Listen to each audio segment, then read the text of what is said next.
And I call the piece The Rainforest, then it has a subtitle, A Landscape in the Shower. And it is, to me, it is a landscape.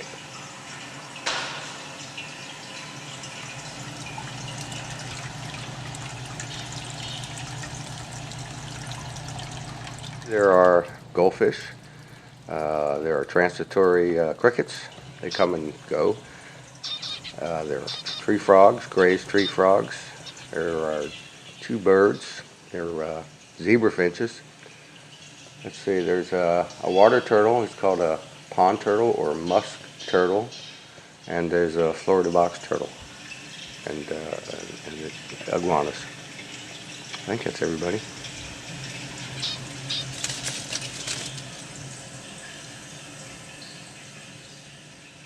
Now the branches are all mesquite, and then the sapling trunks are mesquite.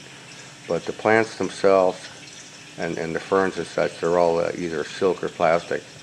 There's just not enough room to have soil in there. And if they were living trees, the animals would just tear them apart in no time at all, especially when there's iguanas. They'd eat it in days. And even the birds are very destructive. They're tough enough on this silk. The rocks are real, though. They're heavy.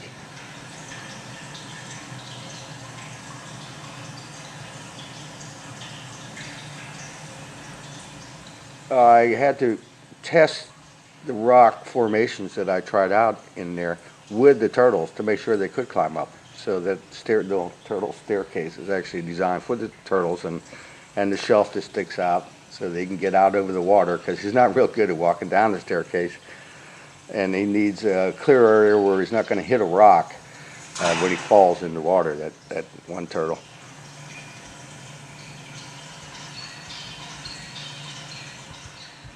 But as far as the systems, no, they're just all there. They're all, every system affects another. That was one of the problems with making it. Every time I wanted to do something, it would affect all the other systems, either how it fit or the electricity it was going to use, the wiring, or just the effect it was going to have. They're all tied together. There seems to be some kind of relationship with nature. I don't know. You know, everything's connected in that piece.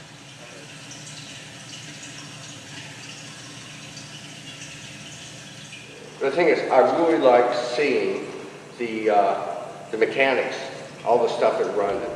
I like the interface between what is perceived to be natural and man-made, because truly there's no difference, you know, between the natural and man-made, because man-made is natural, because we're part of nature. We're not separate from nature, we're part of it, and it fascinates me.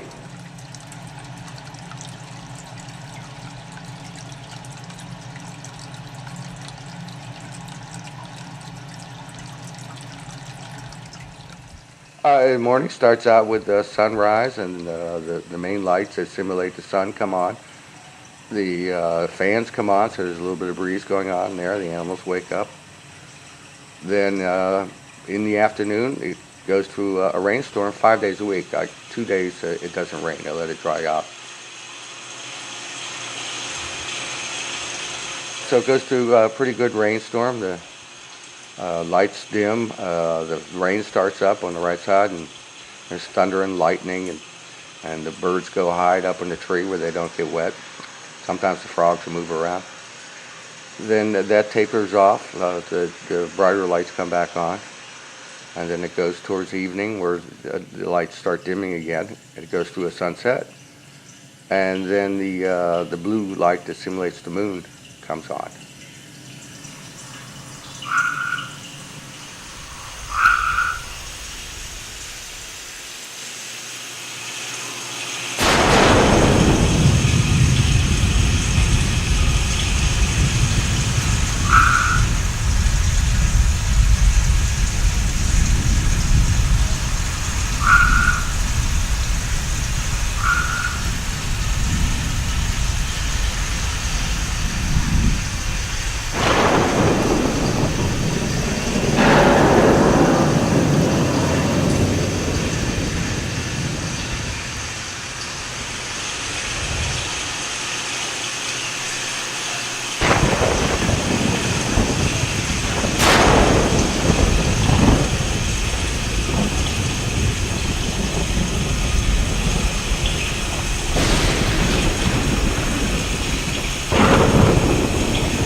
Well, every day I check the bird feeder and clear out the chafe tubes and make sure they have seed. Birds can't go too long without food.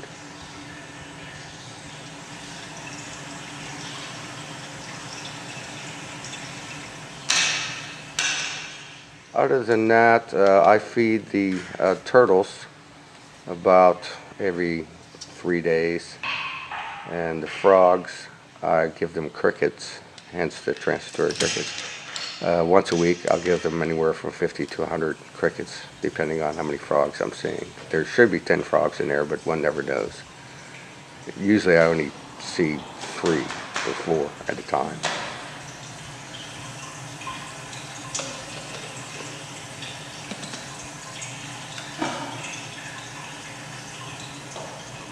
It pretty much just runs itself. Occasionally I'll open it up from the front and clean the glass.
The filters, I really hate maintenance, so I try to get the best filters possible. There are 2 filter pump systems. The one runs 24 hours a day, 7 days a week, and I have to service that filter, clean it about once every 3 months to 6 months, depending on what animals are in there. And then the main pump filter system, which is only on a couple hours a day, but it's running 3,500 gallons a, geez, I think it's a minute. It's outrageous. It's a swimming pool pump and filter. And that can often go for a year.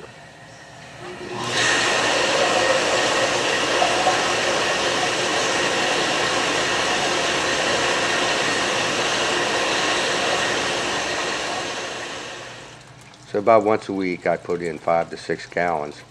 And I only do that once a week because I like the water level to fluctuate, to go down to a certain point. Now, there's a rock I watch in there, and when the rock's exposed, I know it's time to add water.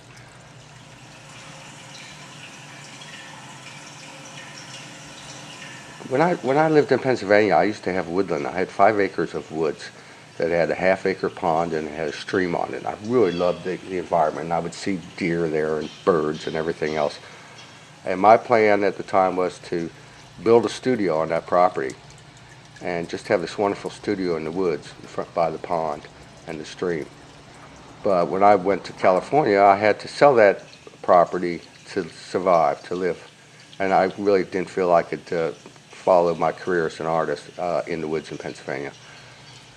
So what I've done is I've reversed it. Instead of having a studio in the woods with the pond and the stream, I have that in the studio. It's just kind of inside out. And it's on wheels, so I can take it with me.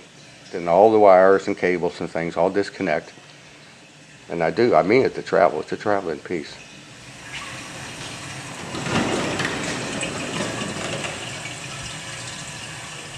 So what we have here is an interface between the perceived natural environment and the man-made controls. Totally. Industrial. I love industrial stuff. I used to work in a factory. And I don't want to hide that. I don't want to pretend it's not there, it's not magic or anything. It's all there to see how it works. Although you may not understand how it works sometimes, I don't either.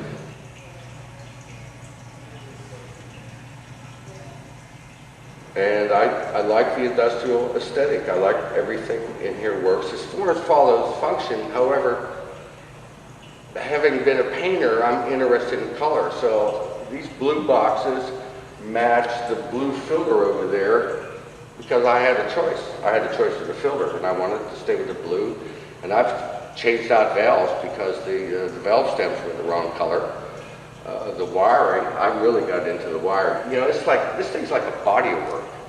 This isn't one piece to me because everything in here had to be done particularly. There were a lot of things that I couldn't buy already made. I had to make them or modify something else to get what I wanted. Like these little things here, these are the main on-off switches. Well, that's all, you know, tricked out, custom, whatever you want to call it. I remember the day I got my wire. I wanted colored wires. Everything's color coded. And so I ordered a whole box, 23 different colors of wire. It was a big deal. It was like getting a box of paints for me. And then I had to make up all my cables out of the wires and wrap them. And that was just apparently the kind of sculpture I like to do now. I didn't know this when I started, but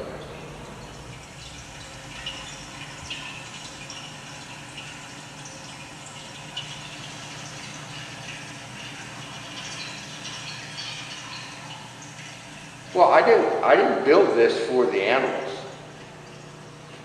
The artwork is not for the animals. The animals are for the artwork. That's the way I look at it. That's what I've done here. But I still treat the animals really well as possible. Just because that's my outtake on it doesn't mean that they're suffering, because they're not.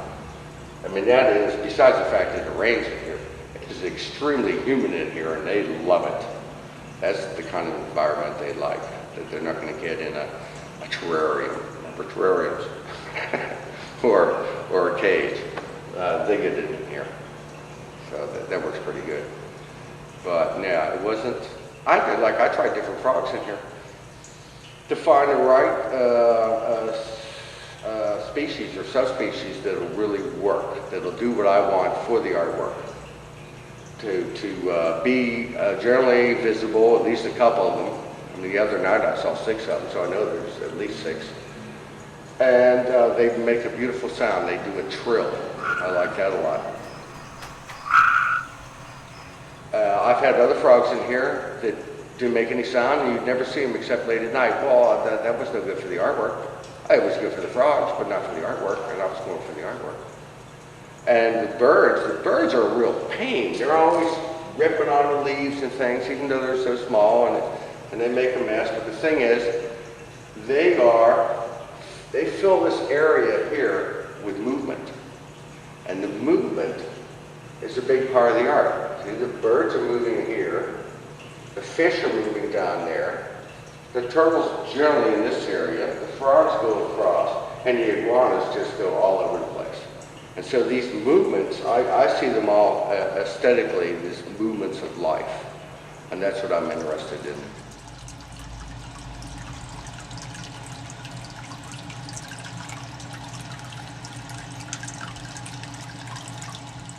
I wanted to see it three-dimensional, and I wanted to see it alive.